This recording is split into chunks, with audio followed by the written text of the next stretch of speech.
Assalamualaikum warahmatullahi taala wabarakatuh. Semoga saudara-saudari yang menganut nama-nama suku Melayu, juga yang menganut nama-nama suku Koto, suku Piliang, suku Bodi, suku Caniago, berikut semua pecahan dari Koto, Piliang, Bodi, Caniago, ya.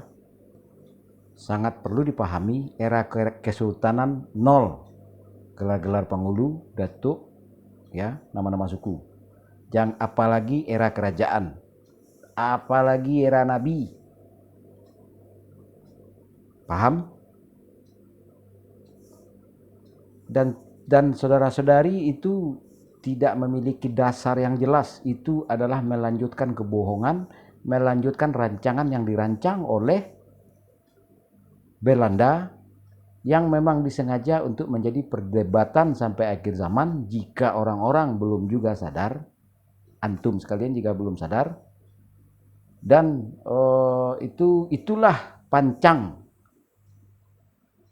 membuktikan bahwa kalian masih bodoh, dan itulah tanda mereka masih bisa kembali. Paham? Pelajari materi bahasan di channel YouTube Andi Khalifah ABSSPK dan channel YouTube Andi Khalifah Minang Manusiawi. Cukup sekian, terima kasih.